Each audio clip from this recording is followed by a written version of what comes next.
Saludos compañeros, en esta lección vamos a añadir el siguiente contenido y el mismo responde a las mejores prácticas en la educación a distancia. Recuerden que estamos hablando de los fundamentos de la educación a distancia.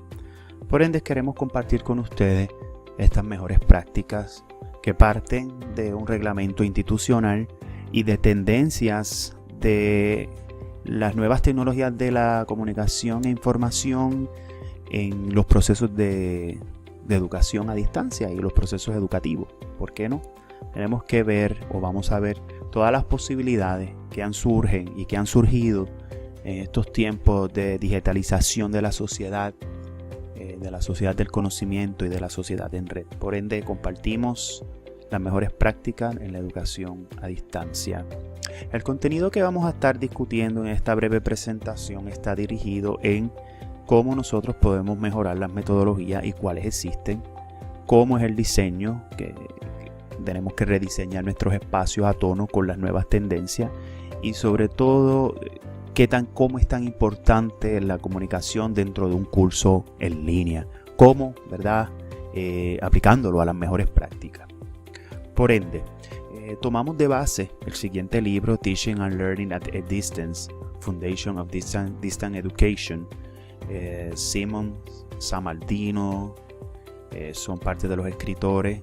El libro lo pueden descargar web y pues nada, tomamos de base esta referencia porque creemos que es pertinente, y que sobre todo le da valor y validez a lo que estamos proponiendo aquí. Así que exhorto que busquen este libro para que se eduquen al respecto.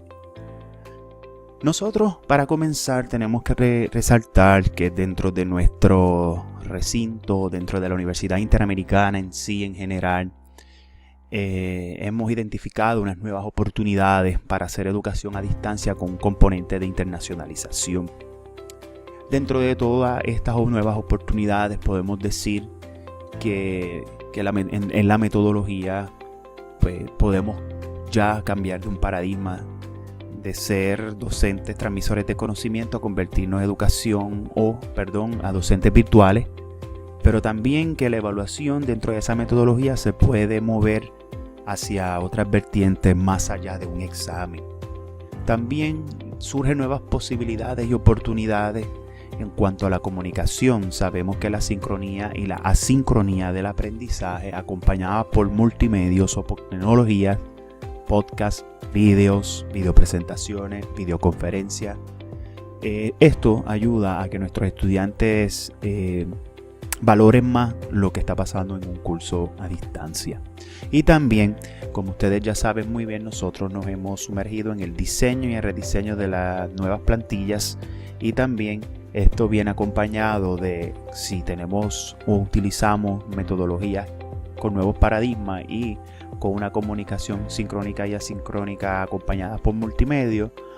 Esto abre las puertas y las oportunidades para crear cursos interactivos. Estas son las nuevas oportunidades que tenemos en nuestro recinto y en educación a distancia estamos para ayudarles.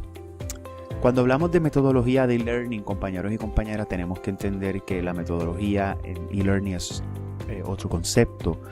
No podemos pensar que estamos educando a un estudiante de la misma forma, ¿verdad?, que viene a un salón de clase presencial. Aquí toda la dinámica cambia, el método cambia, la interacción cambia y la comunicación sobre todo cambia. Por ende, la metodología de e-learning requiere de flexibilidad y de apertura. Pero siempre nos hemos enfocado, ¿verdad?, en los elementos tecnológicos y no en la metodología, y por eso es que yo siempre me gusta hacerlo a la inversa y hablar de este tema enfocándome más dentro de la tecnología a la metodología. ¿Por qué? Porque la metodología es la que a la hora de la verdad es la que decide, incide y valida el conocimiento que nuestros estudiantes obtienen. Si nosotros observamos esta plantilla, podemos observar que la plataforma, la forma de hacer e-learning ha cambiado con el tiempo. Antes tenía unos componentes principales, ahora tiene otros elementos tecnológicos que ayudan a darle interactividad a los cursos. El tiempo de desarrollo de un curso en línea era muy largo, ahora es casi ninguno, se hace más rápido. El tamaño de contenido va a los minutos, máximo 10, mínimo 5. Pensemos en la cultura youtuber, que nuestra gente consume contenido de una manera más rápida. También vemos que el conductor del curso va dirigido más hacia lo que es el futuro trabajador y dejamos de pensar en nuestros estudiantes como estudiantes, ¿verdad? Para adentrarnos a pensar como usuarios. Fíjense cómo ha evolucionado con el tiempo la tecnología junto con la metodología en escenarios de aprendizaje virtuales. A mí me gusta mucho esta persona, el profesor Jim Groom, un estadounidense, es el desarrollador del concepto DuPont. Tuve la oportunidad de conocerlo y de compartir con él en varias charlas y conferencias, y me enseñó que los contenidos pedagógicos creados en HTML, PDF, PTT o documentos llevan al alumno a la monotonía dentro del aprendizaje del e-learning. Yo les exhorto, ahí pueden ver el enlace de su blog para que ustedes observen la dinámica que él tiene con sus estudiantes a través de la distancia. Pueden visitar babatuesday.com y pueden ver la dinámica. Pero estoy totalmente de acuerdo con lo que profesa Jim Groom. Los contenidos, o quiero decir, cuando nos enfocamos más en los contenidos que en la interactividad o en la metodología, pues sirven para crear un ambiente de aprendizaje monótono para el estudiante. Hagan su ejercicio en sus clases y se van a percatar de que sus estudiantes tienen algo que comentarle. Por otro lado, el doctor Antonio Pantallato, otro gran colega y colaborador, me comenta y nos dice que hay que deconstruir la actividad docente. ¿Por qué? Porque él entiende que hay que experimentar en clase y debemos de dar menos lección, más interacción. El doctor Pantallato se enfoca mucho en cómo los multimedios pueden facilitar el aprendizaje del estudiante. Así que exhorto a que lo busquen y entiendan por qué este tipo de metodología para él le funciona y ha sido un profeta, por decirlo de esta manera, de este tipo de educación. Por ende, una vez tenemos claro esto, tenemos que entender que dejamos de ser transmisores de conocimiento para crearnos o convertirnos en un docente virtual. Y para esto hay que tener una serie de funciones que debemos de aprender y competencias que debemos de desarrollar. En primer lugar, tenemos que cambiar esa percepción de la educación a distancia. Tenemos que entenderla como una educación en entornos virtuales, donde lo que hacemos es facilitar un discurso por medio de los multimedios, por medio de contenidos más interactivos. Ya no son lecciones largas, donde el estudiante casi nivela la presencialidad del profesor. Por otro lado, tenemos que también tener conocimientos en pedagogía. Debemos de entender la diversidad en la construcción del conocimiento. Esto quiere decir que nuestros estudiantes tienen sus maneras particulares de aprender y tienen sus estilos de aprendizaje. También debemos de entender que dentro de este cambio de paradigma de ser un transmisor de conocimiento a un docente virtual, la retroalimentación debe de ser constante y oportuna y eficiente en las actividades donde los estudiantes las van a realizar. Estas actividades, como comenté, deben de tener una retroalimentación constante y seguida, y que el estudiante se sienta parte de un proceso donde está siendo retroalimentado por el docente y también por sus pares. Otra parte que es importante entender es el dominio técnico que debemos de tener todos los docentes. Aquí debemos de entender en lo máximo que podamos nuestra plataforma, que es Blackboard, pero también debemos de comenzar a pensar en ecologías de aprendizaje, en ecologías que tienen vida, en ecologías que son otra manera, ¿verdad?, de percibir y de llevar la educación. Si nosotros logramos estas funciones acompañadas con competencias, podemos convertirnos y cambiar el paradigma hacia un docente virtual. Por ende, tenemos que entender también que hay un nuevo paradigma que se llama el conectivismo. Recordemos que antes se hablaban de las famosas teorías del aprendizaje, donde se hablaba del conductismo, del cognoscitivismo y del constructivismo. Pues ahora sale George Siemens con Steve Down y nos habla del conectivismo, donde nos dice que lo que importa es el dónde el estudiante aprende, más allá de saber qué, de saber cómo, de saber cuándo, es el dónde, porque vivimos en una era digital donde existen diferentes nodos de aprendizaje. Ya tú puedes aprender un contenido en cualquier parte de la red, en un blog, en una página web, en una universidad virtual, en bibliotecas virtuales. Por ende, el contenido deja de ser importante y comenzamos entonces a crear con él. El conectivismo habla de conectividad, pero esto es importante también. La conectividad le da vida al espacio de aprendizaje, o en este caso a la ecología de aprendizaje. El concepto de ecología de aprendizaje lo desarrolla George Siemens dentro del conectivismo. Pueden ver su libro y ahí pueden desarrollar más la idea. George Siemens sí nos dice que el aprendizaje se encuentra en la formación de redes, en añadir nuevos nodos, como les expliqué, en crear nuevos patrones neurales.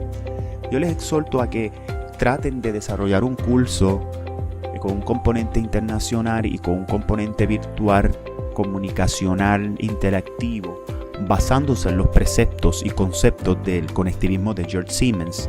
Yo creo que es hora de que nosotros comencemos a romper los viejos paradigmas para adentrarnos a esta nueva era de enseñar en la sociedad digital. Por ende, tenemos que entender que la metodología para la educación a distancia hay que mirarla dentro de ese rediseño.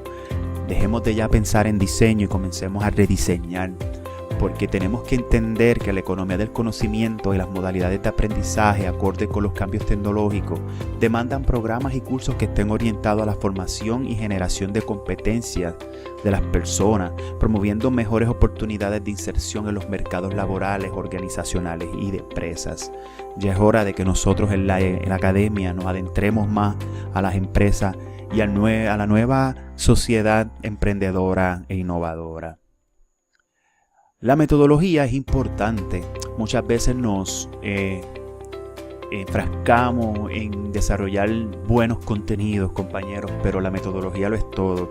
Aquí hay un sinnúmero de metodologías que podemos utilizar en la educación a distancia. Por ejemplo, le menciono 10 de tantas que hay, pero creo que estas nos competen mucho a nosotros y para el proyecto que estamos diseñando. Número 1 está el aprendizaje colaborativo, todos podemos colaborar. Número 2 está el aprendizaje basado en proyectos. En vez de sacar una nota, ¿por qué no creamos un proyecto para solucionar un problema?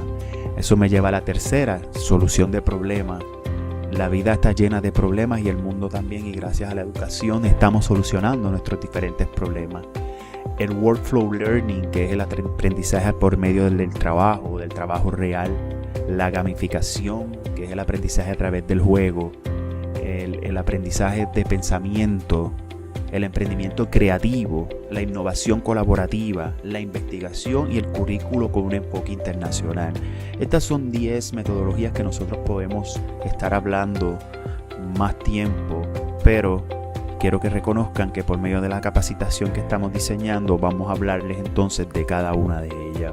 Pero por lo tanto les exhorto a que investiguen y busquen o identifiquen diferentes nodos de aprendizaje para que entiendan cómo aplicar estas metodologías.